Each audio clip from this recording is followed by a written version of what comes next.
હવે અમદાવાદના રસ્તાઓ ઉપર ચાલતા પણ ડર લાગે છે, કારણ કે ગમે ત્યારે ગમે તે સમયે કોઈ પણ વ્યક્તિ મોતની ટક્કર મારી શકે છે. અને આ જ પ્રકારે રફતારના આતંકની વધુ એક ઘટના આજે અમદાવાદમાં બની, જેમાં 2 વ્યક્તિઓનો ભોગ લેવાયો છે.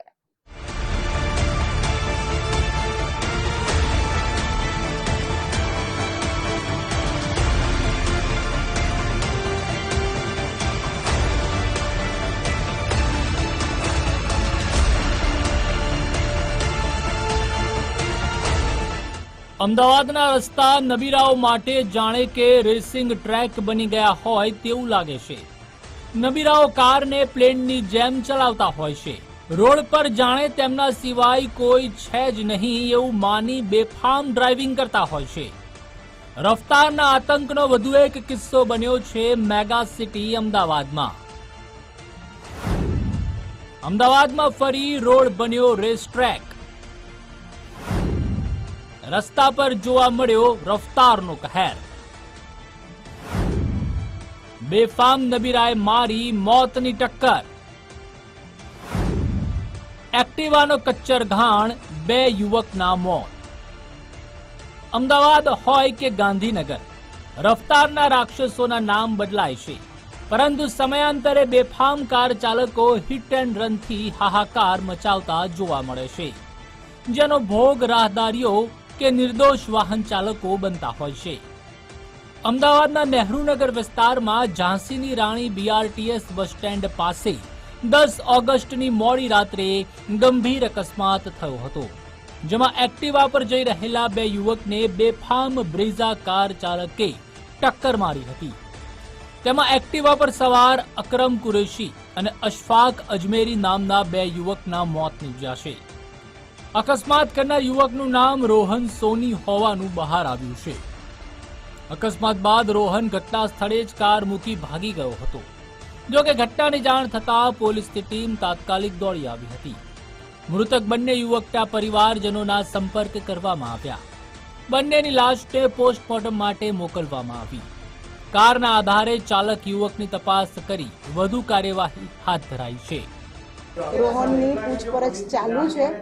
રોહનના ફાધરને પણ અમે એમને પણ પૂછી રહ્યા છીએ. એના બીજા સગાવાલાને પણ અમે બેસાડેલા છે, પૂછપરછ કરી રહ્યા છે.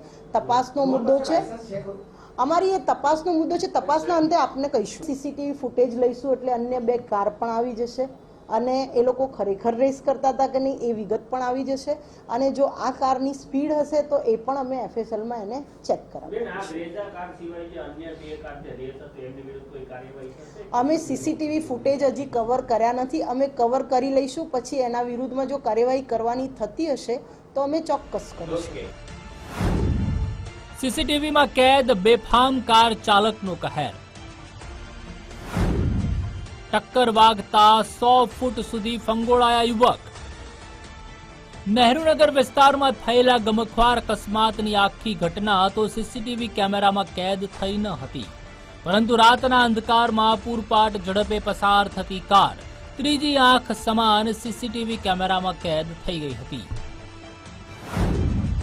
તારીખ 10 ઓગસ્ટ 2025, સમય મધરાતના 1:30 કલાક. સ્થળ નહેરુનગર અમદાવાદ. ઝાંસીની રાણી BRTS બસ સ્ટેશન પાસેથી એક્ટિવા પર અકરમ કુરેશી અને અશફાક અજમેરી જઈ રહ્યા હતા. તે સમયે યમરાજ બનીને આવેલ બ્રેઝા કારના ચાલકે પાછળથી એક્ટિવાને જોરદાર ટક્કર મારી હતી. ટક્કર વાગતા જ એક્ટિવા પર સવાર યુવાનો 100 ફૂટ સુધી ફંગોળાયા હતા.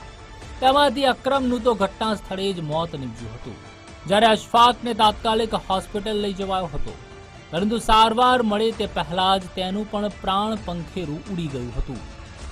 તો એક્ટિવાનો કચ્ચર ઘાણ વળી ગયો હતો. તેને જોઈ એ વાતનો અંદાજ લગાવી શકાય છે કે કાર ચાલકે મારેલી ટક્કર કેટલી ખતરનાક હશે. એ લોકો કાંકરિયાના રહેવાસી છે, મણિનગર, અને પૂછપરછ ચાલુ છે. રોહન અત્યારે કોલેજના બીજા વર્ષમાં ભણી રહ્યો છે. એ તપાસમાં એ બધા મુદ્દા અમે આવરી લઈશું. અને તપાસ કાર નિમિષાબેન પરેશકુમાર સોનીના નામે છે અને કદાચ એ રોહનના મધર હોઈ શકે, કારણ કે રોહન પરેશકુમાર સોની ઉંમર વર્ષ 20, એટલે નિમિષાબેન પરેશકુમાર સોની એના મધર જ હશે. મિત્રની બર્થડે પાર્ટીમાંથી પરત ફરતો હતો રોહન સામે ઓવરસ્પીડ, ડાર્ક ફિલ્મ સહિતના મેમો. રેસિંગના કારણે અકસ્માત થયાનું પ્રાથમિક અનુમાન. અકસ્માત બાદ બ્રેઝા કારનો ચાલક ગાડી છોડીને ભાગી ગયો હતો, પરંતુ પોલીસે તાત્કાલિક તપાસનો ધમધમાટ શરૂ કર્યો હતો. જે કારથી અકસ્માત કરવામાં આવ્યો હતો તે કાર મણિનગરમાં રહેતા નિમિષા સોનીના નામે હોવાનું બહાર આવ્યું છે. કાર તેમનો પુત્ર રોહન ચલાવતો હતો. રોહન તેના એક મિત્રની બર્થડે પાર્ટીમાં ગયો હતો. ત્યાંથી મોડી રાત્રે પરત ફરી રહ્યો હતો. તે સમયે મિત્રો સાથે કારની રેસ કરતા સમયે આ અકસ્માત થયો હોવાનું પોલીસની પ્રાથમિક તપાસમાં સામે આવ્યું છે. રોહન વિરુદ્ધ અગાઉ પણ ઓવરસ્પીડ, કારમાં ડાર્ક ફિલ્મ, ડોક્યુમેન્ટ વિના વાહન ચલાવવું અને પોલીસ સાથે ઘર્ષણ જેવા અનેક મેમો નોંધાઈ ચૂક્યા છે. ફૂટેજ ઉપરથી અમે રોહનની આપે કહ્યું એ જ બાબતની પૂછપરછ કરી રહ્યા છે અને જો એમાં તથ્ય જણાશે તો એ જે ત્રણેય કાર જો રેસિંગ કરતી હશે અને ઓવર સ્પીડમાં હશે તો એના અંગે પણ અમે ગુનાની જે કલમનો ઉમેરો કરવાનો હશે એ અમે કરીશું. હજી પૂછપરછ ચાલુ છે. પૂછપરછના અંતે એ ક્યાંથી આવતો હતો, ક્યાં રોકાણો હતો અને ક્યાંથી એ જમીને નીકળ્યો હતો એ બધું જ પૂછપરછમાં અમને તપાસ. ગુજરાતમાં પહેલીવાર હિટ એન્ડ રનની ઘટના નથી બની. અગાઉ અમદાવાદ, રાજકોટ, વડોદરામાં રફતારના રાક્ષસોનો કહેર સામે આવી ચૂક્યો છે. ત્યારે અનેક સવાલ ઊભા થાય છે. આવા બેફામ કાર ચાલકો પર લગામ ક્યારે લાગશે?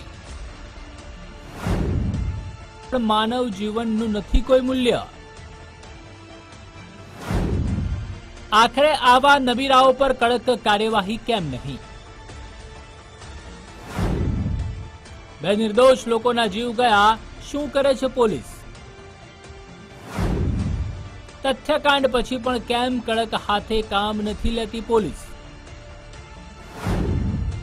શું સામાન્ય લોકોના જીવની કોઈ કિંમત જ નથી?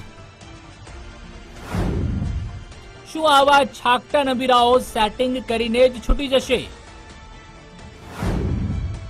માનવ જીવનને ખતરામાં મૂકનારા છૂટી કેમ જાય છે? સવાલ અનેક છે, પણ તેની સામે કડક કાર્યવાહીના બદલે આપવામાં આવે છે માત્ર દિલાસા અને પોકળ વાયદા. અર્પિત દરજી, ગુજરાત ફર્સ્ટ, અમદાવાદ.